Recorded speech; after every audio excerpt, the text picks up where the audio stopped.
walamma amara Allahu bani Israila an yadkhulu al-ardha al-muqaddasata khafu wa taraddadu illa Yusha wa rajulan akhara fa innahuma da'u al-qauma ila tawakkali ala Allah wa adam al-jubni.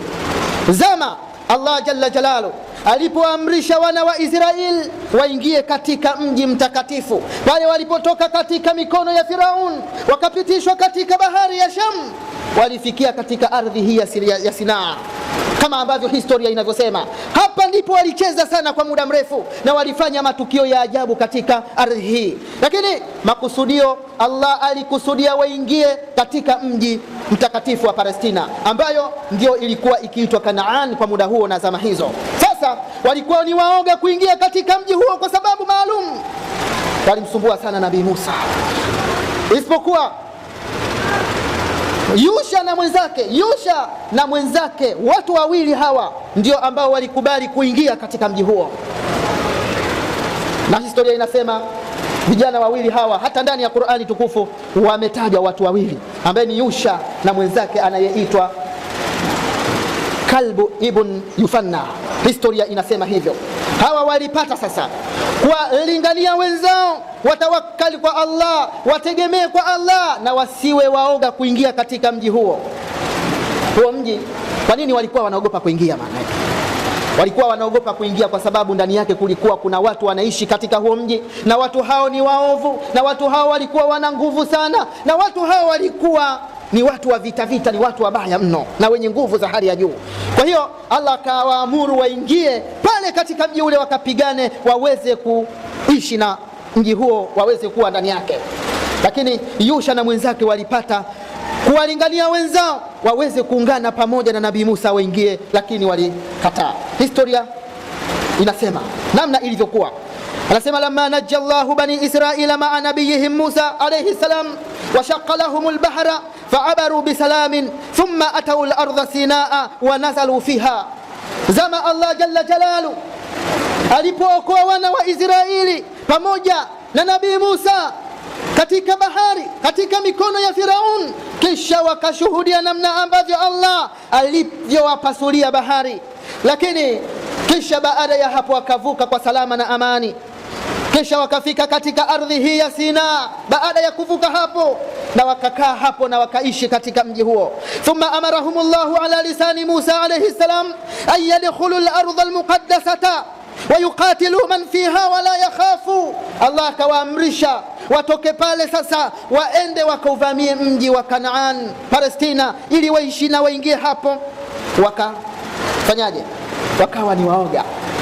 Sikiliza Qur'ani inasema, surati Maida, ya qaumi dukhulu al-ardha al-muqaddasata allati kataba Allahu lakum wa la tartaddu ala adbarikum fatanqalibu khasirin. Musa akawaambia, jamani, sikilizeni watu wangu, ingieni katika ardhi ambayo Allah amekuandikieni, na msirudi nyuma, msisite na msirudi nyuma mkawa wenye kupata hasara. Walivutana sana na Nabii Musa hapo. Sasa walivyosikia hivyo, falamma sami'u dhalika khafu wa jabanu wa rafadhu dukhul al-madina wa qalu inna fiha qauman jabbarina. Wakasema, kwanza wakaogopa, kisha wakasita, wakarudi nyuma, wakakataa kuingia katika mji huo, na wakamwambia Musa, sisi hatuendi kwa sababu ndani yake kuna watu ni majabari na kuna watu wana nguvu, hatuendi.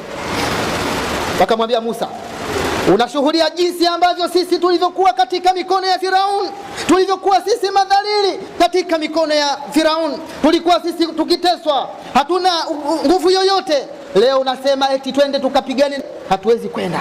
Qalu ya Musa inna fiha qauman jabbarina wa inna lan nadkhula fiha hatta yakhruju minha. Qur'ani inasema, wakamwambia Musa, sisi hatutoenda huko, sisi hatutoingia, ndani yake kuna watu ni wakali mno, hatutoingia mpaka watakapotoka hao, ndio tutafika katika huo mji. Sikiliza sasa, waqala rajulani min alladhina yakhafuna Allah. Hapa Qur'ani kamtaja Yusha. Wakasema watu wawili miongoni mwa wale ambao walikuwa wakimwogopa na wakimhofia Allah, Yusha pamoja na mwenzake Kalbu ibn Yufanna.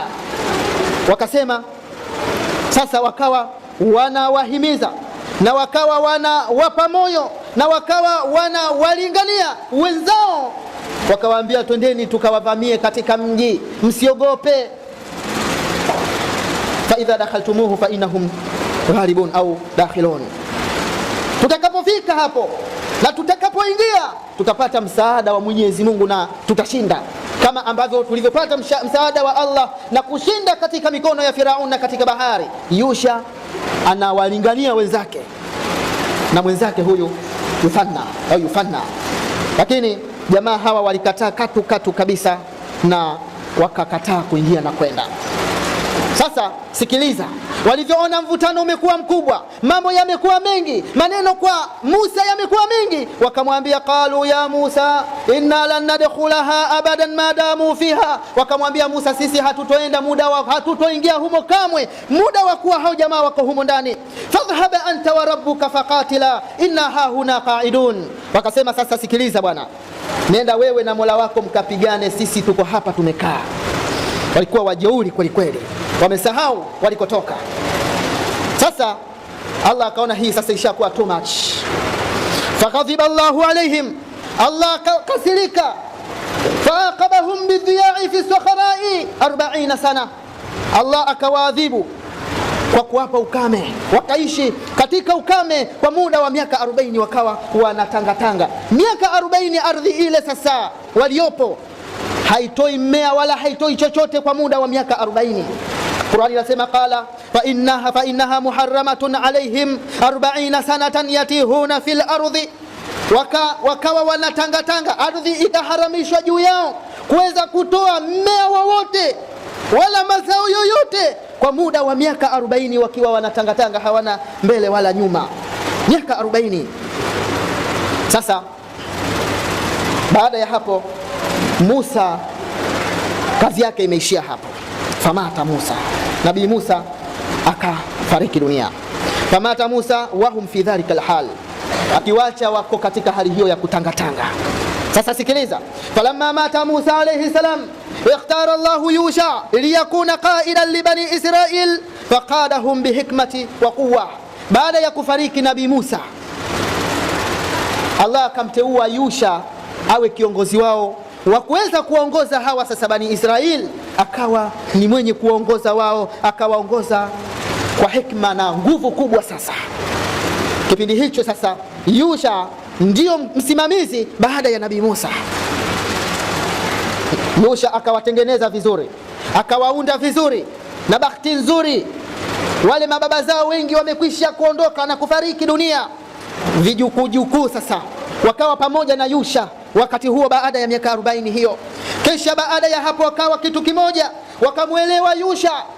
Yusha akawaambia, nyinyi ili mtoke katika hali hii ni lazima mkubali kuingia na kupigana vita na kwenda kuingia katika mji wenu huu ambao Allah anataka muingie ndani yake.